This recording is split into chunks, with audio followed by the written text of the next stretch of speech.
What is going on, YouTube? Andrew Miller from Hook'emHeadlines.com. Come back at y'all today with a quick preview of Texas's round of 64 matchup in the NCAA Tournament. Today is Selection Sunday. We're recording on the evening of March 12th. Just figured out that Texas got the 2 seed in the Midwest region against the 15 seed Colgate Raiders. Both Texas and Colgate are teams that won their conference tournaments, but Colgate is also a team that won the Patriot League regular season title, so they claimed both championships in their conference. Both Texas and Colgate also come into the NCAA tournament with the same overall record, 26-8 on the season. Texas finished up 12-6 in Big 12 play. Colgate finished up 17-1 in the Patriot League. So both teams finding a good bit of success here lately. Texas coming in with a 4-game winning streak, whereas Colgate has won each of its last 9. I want to start with this with just some brief notes on each team, and then we'll dive a little bit more into some of the trends and some of the things to watch for each side as well. And then I'll kind of give my early prediction, based off the opening odds that came out. I'll go ahead and say the opening odds here now, though. According to DraftKings Sportsbook, Texas opened up as a 14-point favorite over Colgate. The money line also favored Texas pretty heavily, is at minus 1,800. I think the over/under was set at 148 points. So Vegas expecting a high-scoring game here, which makes a lot of sense given that both teams are pretty efficient on the offense. I say pretty efficient. Colgate is very efficient on the offensive end of the floor, and Texas has proven to be as well throughout most of the season.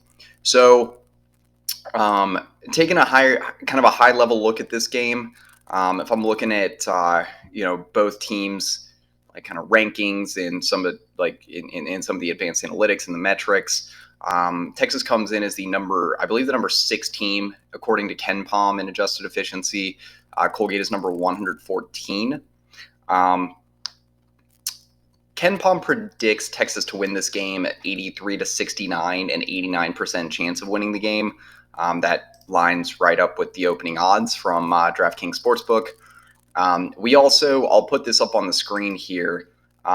We also ran a little more than 400 simulations on NCAA Game Sim just after the matchup was announced this evening. I believe 439 times to be exact. That service, I didn't pick 439 exactly. That's what it gave me. I was looking for anything over 300, and that's that's what it gave us. But Texas won 365 of the 439 matchups, so a little more than 83%. They also won 37% of the matchups by at least 20 points. 4 of the games went into overtime. The average final score, again, was around 84-69. So, again, we're looking right around that 14 or 15-point target for the Longhorns is what Vegas and, some of these simulation and analytical services are expecting. A few other notes here before getting into the game or getting into some of the more nitty-gritty stuff for this game. Colgate, I pointed this out in a tweet earlier, but Colgate ranks 7th in the country in offensive rating at 115.1. They also rank 44th in the country in adjusted offensive efficiency, according to Ken Palm. Not quite as good on the defensive end of the floor. They rank 143rd in the country in points allowed per game at a mark of 69, 160th in defensive rating at 101. Where Colgate really stands out, though, from like just a statistical perspective and just by the eye test as well, their offense is very efficient. High octane offense. Their shooting ability from pretty much all over the floor is really, really solid. Colgate leads the nation in 3-point shooting percentage at a clip of 40.8% on the season. And then also led the Patriot League during conference play, also at a clip of about 41% for the season.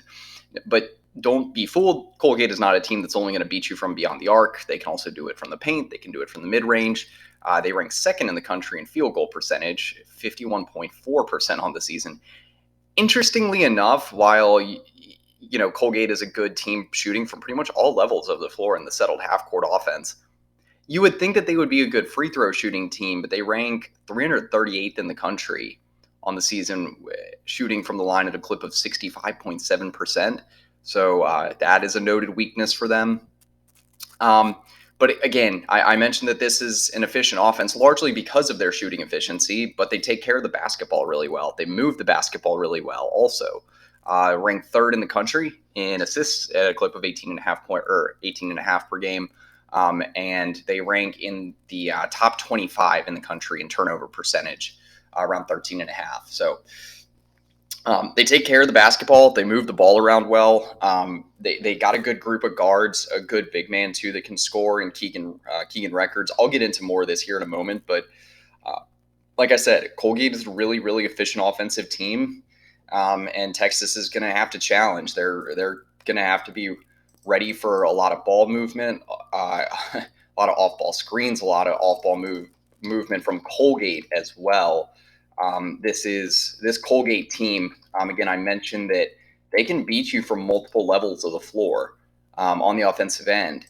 They rank in the 99th percentile in college hoops in points in the paint per game, are around 38 or 39. And in the last 10 games, they rank among the top 5 teams in the country, scoring more than 40 points in the paint per game. Again, Colgate is a team that you have to be on the lookout for, scoring from multiple levels. A key stat that I pointed out in an article I posted for a preview of this game on the site, Colgate is 2-4 on the season in games where they turn the ball over at least 13 times. So you gotta be able to be disruptive on that end of the floor against Colgate, get them out of sorts. Get them off schedule. If you play at your pace, then that's a really good way to control the tempo of this game. Texas has more than enough defensive chops to be able to deal with this Colgate team. But again, you can't let a team like this get hot. One of the things that's so decisive, obviously, in March is guard play. And again, I mentioned that Colgate has some excellent guard play in their backcourt unit. In terms of what to look for from Colgate this season, I really do think that Texas needs to focus on just really taking away the open looks to start, the open catch and shoot opportunities. That's where Colgate does a lot of their damage, is spot up and catch and shoot type situations. I believe it's something like 65% of Colgate's offensive possessions result in catch and shoot shots. When they are guarded, they make 33% of their field goal attempts. When they are unguarded, they're at a clip of 47.5. So, and that's again on catch and shoot opportunities. So again, get a hand in their face, challenge. Colgate ranks number 2 in the country in points per possession on unguarded catch and shoot field goal attempts. Again, comes back to the point that you can't fall asleep off ball. You got to be able to know where their guys are at all times. There's not a whole lot of incredibly complicated offensive plays that Colgate runs. They run the pick and roll occasionally, maybe on about a tenth of their possessions. So defending the pick and roll I don't think that's going to necessarily make a huge difference. They do like to cut off ball, but again, it's not super common for them. That's about, I would say, 9% that's around 9% of positions according to Synergy. Again, most of it's going to be spot up. That's about 40 or 50% of their possessions in the settled half-court offense. And then they also like to get out and run in transition. About 16% of their scoring possessions come off some form of transition opportunities. So a couple things to look out for there, just from a play type perspective for the Raiders. And then if I'm looking at the Texas side, again, if you're watching this, you might be a Texas fan, but Texas is a team that has really played a lot of solid defense lately. A lot of props to Rodney Terry and the Longhorn staff for some of the adjustments they've been able to make. TCU was the only team in the last 4 games during this winning streak for the Longhorns that even touched 60 points. Texas held Kansas under 60 points on 2 different occasions in the last 2 weeks. Also held Oklahoma State to 47 points in their first game of the Big 12 tournament. Texas I wouldn't really call them an elite defensive team, but they are definitely one of the better defensive teams in the country, ranked 31st in defensive rating. And then I believe they are also top 40 in the country in terms of KenPom adjusted defensive efficiency. I will check on that just to be sure. Yeah, okay, definitely within. They rank 11th in the country in adjusted defensive efficiency according to KenPom. So again, defense is definitely a noted strength for Texas, but something that they're going to have to lean on to be able to beat this this high octane Colgate offense.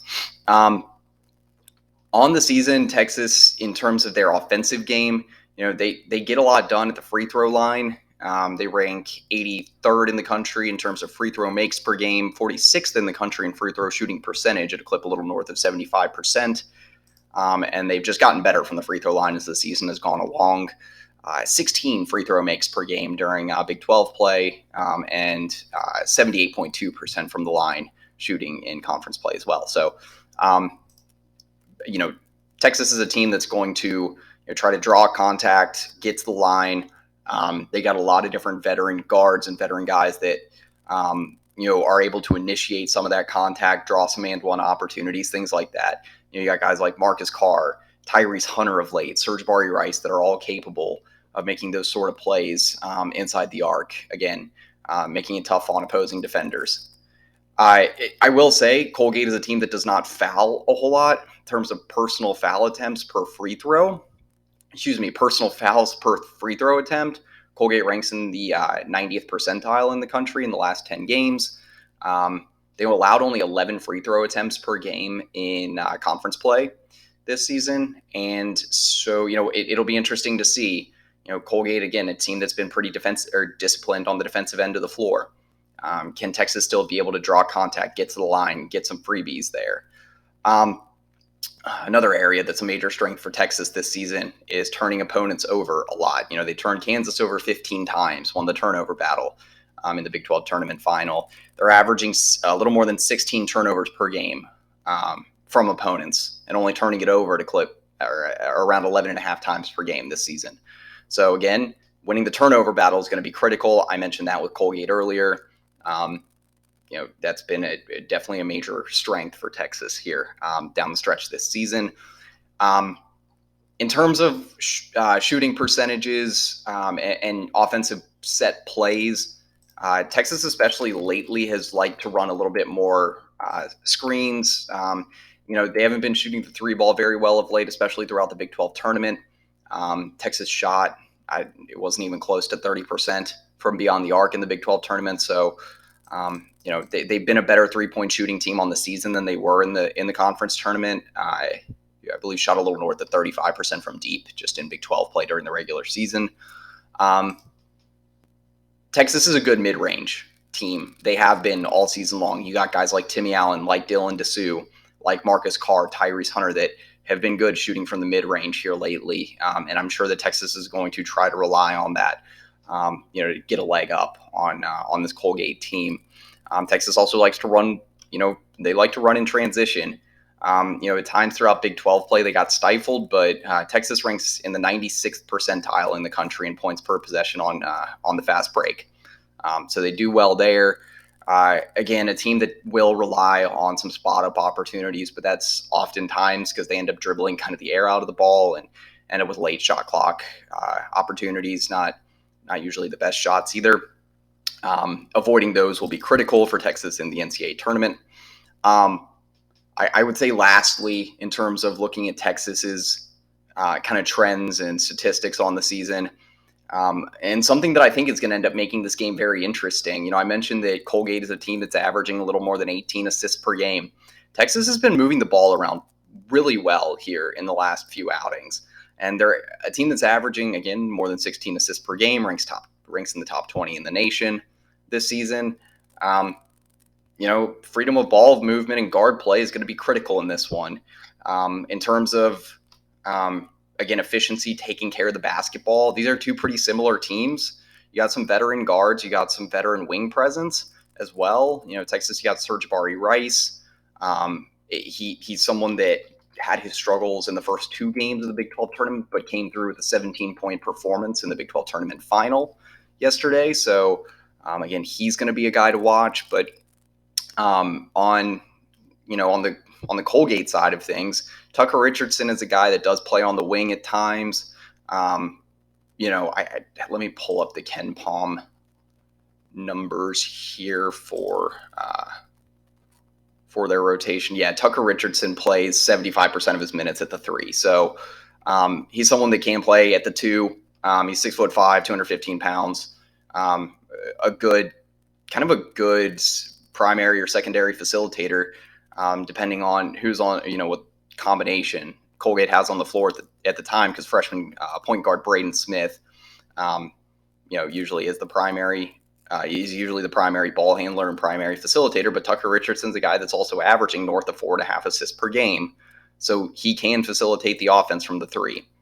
They got multiple guys that are able to do that. Oliver Lynch-Daniels, I believe a senior 2 guard, also a guy that shoots the ball well, plays well off ball, but can also be a tertiary ball handler and a tertiary playmaker for the Raiders. So they've got, I was talking about a lot of different guys for Colgate that can get it done on the offensive end. Keegan Records is their starting center, to make that clear. But also backup center Jeff Woodward, another guy that can get it done down low. Both guys stand at least 6'10". Both guys are upperclassmen, have a lot of experience in games under their belt. Even at the 4, Colgate's starting 4, Ryan Moffitt. A lot of games under his belt, 6'7", 220 pounds. He's a senior. This is a starting 5 that can present a lot of matchup issues, to be frank. With how efficient and how high powered their offense is. So, I think for Texas, it's going to be huge to be able to get Timmy Allen back in the mix. You get Serge Bari Rice back to providing that huge spark off the bench. You also had some big emergences during the Big 12 tournament. Dylan DeSue was a guy that averaged, I think it was around 14, 15 points per game, around 8 rebounds, 2 blocks, and 2 steals during the Big 12 tournament. Shot at a clip north of 60% from the field. He was a huge spark for the front court unit.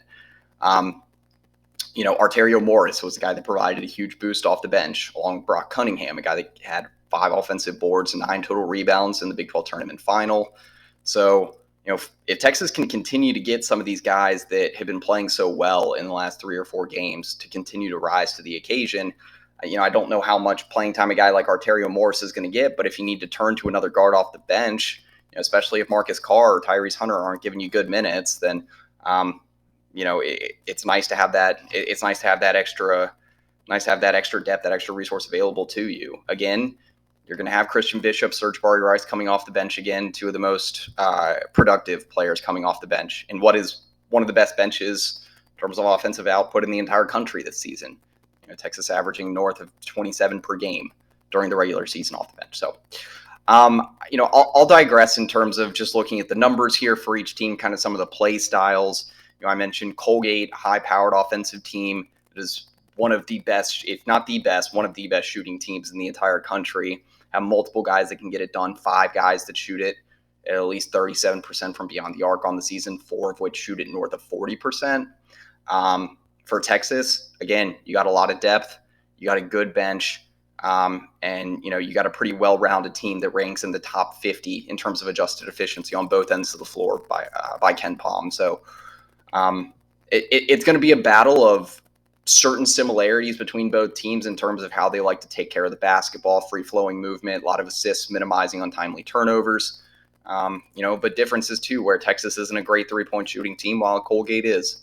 So it'll be interesting to see. Ultimately, I will pick Texas to win this game, but for it being a 2 versus 15 matchup, being a 14-point favorite in the opening odds definitely isn't anything to be too comfortable about. So this will still be an interesting one between these 2 teams. We'll continue to have plenty of coverage of this game on the site, on this channel as well. Shane and Tark will probably join me as well to look at a full bracket as well as do a more in-depth breakdown of this game. But anyway, for Andrew Miller, Hook'emHeadlines.com, that's pretty much it.